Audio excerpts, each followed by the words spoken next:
మీలోనూ ఓ హనుమంతుడు. జీవితంలో ప్రతి మనిషి ఒక లక్ష్యం ఉండాలి. అదే లేకపోతే మన ప్రస్థానం దిక్కు తెలియని పడవలా అయిపోతుంది.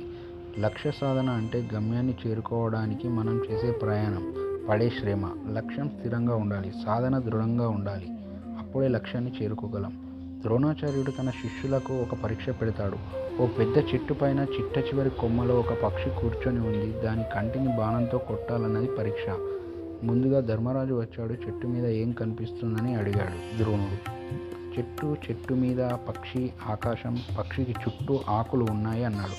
యుధిష్ఠిరుడు సరే నువ్వు వెనక్కు వెళ్ళు అని చెప్పి భీముణ్ణి పిలిచి అదే ప్రశ్న అడిగాడు. చెట్టు, కొమ్మలు, పక్షి, ఆకాశం చెప్పాడు భీముడు.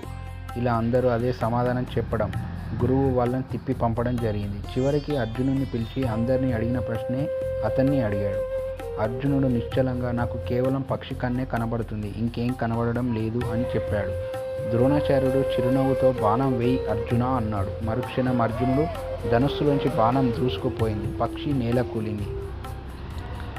అక్కడ లక్ష్యం పక్షి కన్ను కొట్టడం. అంటే మనకు అదే కనబడాలి తప్ప ఇంకేమీ కనిపించకూడదు. అంత స్థిరమైన దృష్టికోణం ఏర్పరచుకున్నప్పుడే ఎవరేమైనా లక్ష్యాన్ని చేరుకోగలుగుతాం. సిత్తు అర్జునుడు లక్ష్యం పక్షి కన్నులాగా మనకి మన లక్ష్యం ఏంటో ఖచ్చితంగా తెలియాలి. దానిపైనే దృష్టి నిలపాలి. లక్ష్య సాధనకు కావాల్సింది స్పష్టమైన దృష్టి, ఏకాగ్రత. లక్ష్యం చిన్నదైనా పెద్దదైనా దాన్ని చేరాలంటే మనసు, శక్తి, శ్రద్ధ అన్నీ ఒకే బిందువులో కలిసి ఉండాలి. అడ్డంకులను అధిగమించాలి, కానీ లక్ష్యం నుంచి వెనక్కి మళ్ళకూడదు.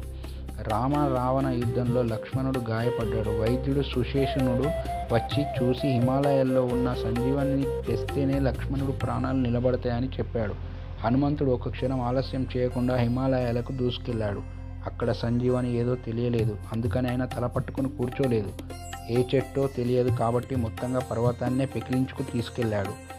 లక్ష్మణుడి ప్రాణాలను కాపాడాడు. నిత్య జీవితంలో మనకు ఎన్నో సవాళ్లు ఎదురవుతుంటాయి. వాటికి వెనక్కి తగ్గవద్దని చెప్తుంది హనుమంతుడి దివ్యగాథ. ఆనాడే కాదు, ఈనాడైనా లక్ష్యానికి పట్టుదలే ప్రధానం. అవసరమైతే పర్వతాన్నే మొయ్యగల శక్తి మనలోనూ, సంకల్పానికి ఉంటుంది. హనుమంతుడు మనలోనూ ఉన్నాడు. ఆ సత్యం తెలుసుకొని లక్ష్యాన్ని నిర్దేశించుకొని దాని వైపు బలంగా అడిగేసినప్పుడు ఆయన బయటపడతాడు. ఆంజనేయ స్వామి గురించి కొన్ని విశేషాలు. ఆంజనేయ స్వామికి పూజ చేయవలసిన ప్రత్యేక రోజులు శనివారం, మంగళవారం మరియు గురువారం. పురాణ గాథ ప్రకారం ఒక్కసారి శని ఆంజనేయ స్వామి తన ప్రభావంతో వశపరుచుకోవాలని ప్రయత్నించగా స్వామి అతడిని తలక్రిందులుగా పట్టి ఎగురవేయసాగాడు. శని తన అపరాధాన్ని మన్నించమని వేడగా స్వామి తనను తన భక్తులకు ఎప్పుడూ పీడించనని శని మాట ఇచ్చిన తర్వాత వదిలిపెడతాడు. అందుకే 7.5 ఏళ్ల శని దోషం ఉన్నవారు శనివారం ఆంజనేయ ఉపాసన చేస్తే వారికి మంచి కలిగి శని దోషం తగ్గుతుంది. ఇతరులు మంగళ, గురు, శనివారంలో ఏ రోజైనా స్వామికి పూజ చేసుకోవచ్చు. స్వామికి ప్రీతి పాత్రమైన పువ్వులు తమలపాకుల దండ. ఒక కథ ప్రకారం అశోకవనంలో ఉన్న సీతమ్మ వారికి హనుమంతుడు రాముల వారి సందేశం చెప్పినప్పుడు అమ్మవారు ఆనందంతో హనుమంతుడికి తమలపాకుల దండ వేశారట, దగ్గరలో పువ్వులు కనిపించగా. అందుకే స్వామికి తమలపాకుల దండ అంటే ప్రీతి అని చెప్తారు. మల్లెలు. గురువారాలు స్వామికి మల్లెలతో పూజ చేయడం చాలా శ్రేష్టం. పారిజాతాలు. స్వామికి పరిమళభరితమైన పువ్వులంటే చాలా ప్రీతి, అందుకే పారిజాతం పువ్వులతో పూజ చేస్తారు. తులసి రాముల వారికి ప్రీతిపాత్రమైనది, అందుకే హనుమంతునికి కూడా ఇష్టమైనది.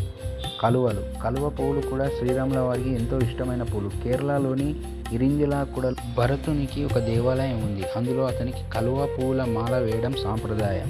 శ్రీరాముల వారికి హనుమంతుడు మరియు భరతుని మీద ఉన్నంత వాత్సల్యం ఉండడం చేత హనుమత్ స్వామికి కూడా కలువ మాల వేస్తారు. జై శ్రీరామ్.